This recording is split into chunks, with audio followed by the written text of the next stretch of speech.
Barasat government স্কুলে first সেমিস্টারের পরীক্ষা চলছে। এমতো পরিস্থিতিতে মুখ্যমন্ত্রী সভাকে কেন্দ্র করে গভর্নমেন্ট স্কুলের সামনে মাইক লাগানোতে অভিভাবকরা বিক্ষোভ দেখাতে শুরু করে।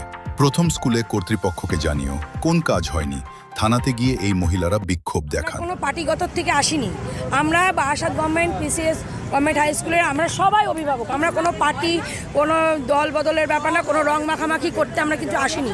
এটা রঙের খেলা চলছে না, এটা আমাদের বাচ্চাদেরকে যেহেতু পরীক্ষা এক এক দিনে দুটো করে পরীক্ষা ফেলা হয়েছে, বাচ্চারা পরীক্ষা দিতে পারছে না, অস্বাভাবিকভাবে মাইক চলছে যেগুলো আমরা দাঁড়িয়ে থেকে নিতে পারছি না। ওরা তো শিশু, তারা পরীক্ষা দিতে এসছে সারাদিনের এই যে পুরো মাসগুলো পড়াশোনা করে আজকে অক্লান্ত পরিশ্রমের ফল তারা খাতায় লিখতে এসছে। সেই ফল পাবো কিভাবে আমরা, এরকম যদি তাদের ব্যবস্থাপনা যদি ঠিক না থাকে। তো আমরা অনেক আশা নিয়ে আমরা গেছিলাম স্যারের কাছে, স্যার কোনো স্টেপ নেননি। তারপর আমরা বারাসাত থানায় গেলাম, ওখানে গিয়ে করে তখন আপনাদের সহযোগিতা পেয়ে এত দূর পর্যন্ত এসেছি। দেখতে পাচ্ছেন মাইকের আপাতত এসে চোংটা তারটা, যেটা আমরা অনেক সত্যি খুব ভালো লাগছে যে এটা আমরা করতে পেরেছি, যে অন্তত চোংটা দুটো পরীক্ষার অবধি বন্ধ থাকুক। গার্জিয়ানদের কেন বলতে হবে স্কুলের সামনে মাইক কেন বাজাবে পরীক্ষা? সেটা তো আমাদের বক্তব্য সবার এক কথা, আমরা কেন বলবো? এটা তো আমাদের দিদির ভাবার কথা।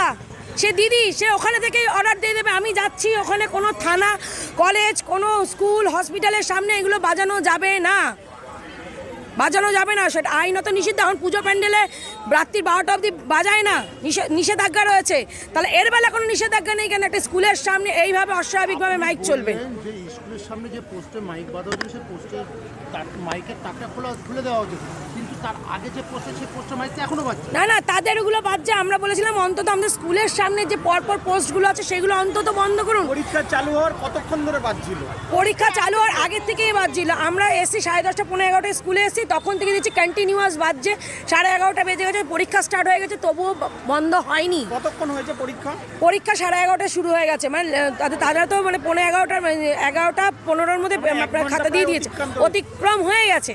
তারপর না পেরে আমরা বাধ্যতামূলক স্যারের কাছে গেছি। ওখান থেকে আমরা, স্যার যখন কোনো স্টেপ নেয়নি, তখন আমরা গেলাম বারাসাত থানায়। স্যারের সাথে কথা বললাম, স্যারের সাথে কথা বলে স্যারের নিরুপায়, কিছু করতে পারবেন না দিদি, যতক্ষণ না যাবেন মাইক বাজছে, মাইক বাজবে। আপনাকে বললো? হ্যাঁ, কিছু করণীয় আমাদের নেই। তাহলে আমরা এখন কি করব? তখন যখন বাইরে বেরিয়ে আমরা বিক্ষোভ দেখানো শুরু করেছি, তখন আপনাদের সহযোগিতা পেয়ে আপনারা যখন এসছেন আপনাদের দেখালাম, তো দেখলাম একজন মহিলা উঠে কিছু করলেন। এখন বুঝতে পারছি না তার খুলেছেন না কেন, আমরা তো ইলেকট্রিশিয়ান নই। দেখা যাক, অপেক্ষা করতে হবে, ওয়েট অ্যান্ড ওয়াচ। সেটা সিএম ভালো বলতে পারবে, রাজনৈতিক দিকটা আমি মোটেই যাব না। আমাদের বাচ্চারা বড্ড ছোট, তাদের ইলেকশন ডিউটির জন্য স্কুল অফ ছিল। আমাদের এক্সাম হওয়ার কথা 1 তারিখ থেকে, সেখানে এক্সাম শুরু হয়েছে 8 তারিখ থেকে। অলরেডি ওদের উপর খুব প্রেশার, ওরা পার ডে 2টো করে এক্সাম দিচ্ছে, একটা এক্সাম শেষ হচ্ছে, আরেকটা এক্সাম দিচ্ছে, এটা অলরেডি প্রেশার। তার উপর প্রেশার আমাদের বারাসাত গভর্নমেন্ট, এত বড় একটা ঐতিহ্যময় স্কুল, এই ঐতিহ্যময় স্কুলে আজ টিচার নেই। আমরা প্রত্যেকে আজ 6টা বছর ভুক্তভোগী হয়ে হাইতে এসেছি। হাইতে একের পর এক টিচার না থাকা সত্ত্বেও টিচার ট্রান্সফার হয়ে যাচ্ছেন। আজ বিগত 2 মাসে 3 থেকে 4 জন টিচার ট্রান্সফার হয়ে গেছেন, কিন্তু টিচার কিন্তু আসছে না। টিচার কম থাকার জন্য মর্নিংয়ে সপ্তাহে 3 দিন করে ক্লাস হয়। বাচ্চারা অনেক বেশি সাফার্ড এই স্কুলে। অন্য স্কুলে টিচার থাকলেও এই স্কুলে টিচার নেই।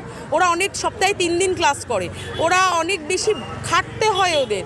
সেক্ষেত্রে স্কুলের এইটা প্রশাসনের দায়িত্ব যে হসপিটাল, স্কুল এগুলোর সামনে, কলেজের সামনে মাইকটা চলে না। সিএম আসতেই পারেন, তিনি মুখ্যমন্ত্রী, তিনি সভা করবেন, আসুক, কিন্তু এই জায়গাগুলো অ্যাভয়েড করে। এটা প্রশাসনের দায়িত্ব নিয়ে প্রতিবারই দেখা উচিত। শুধু এইবার আমরা বিক্ষোভ করলাম এটা কথা নয়। বিক্ষোভ আমাদের কেন করতে হবে?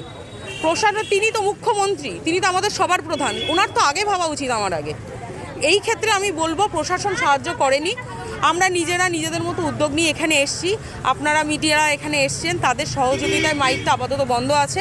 2:30 পর্যন্ত আমাদের এক্সাম। আপনাদের প্রত্যেকটা চ্যানেলের প্রত্যেকটা সাংবাদিকের কাছে আমাদের অসংখ্য ধন্যবাদ সবার তরফ থেকে, যে আপনাদের জন্য মাইকটা বন্ধ হয়েছে। 2:30 পর্যন্ত মাইকটা বন্ধ থাকলে আমাদের আর কোনো কিছু নেই, বাচ্চাদের এক্সাম শেষ হয়ে যাবে, আমরা বাড়ি ফিরে যাব। কিন্তু এর মধ্যে যদি কোনো মতে মাইকটা চলে এক্সামে, আমরা মুখ্যমন্ত্রী আসার পথে ডাকবাংলো মোড়ে অবরোধ করব, মুখ্যমন্ত্রী তাকে জানানোর জন্য। এইটুকুনি আমাদের উদ্দেশ্য হচ্ছে বাচ্চাদের সুস্থভাবে পরীক্ষা দেওয়া, আমাদের এছাড়া আর কোনো উদ্দেশ্য নেই।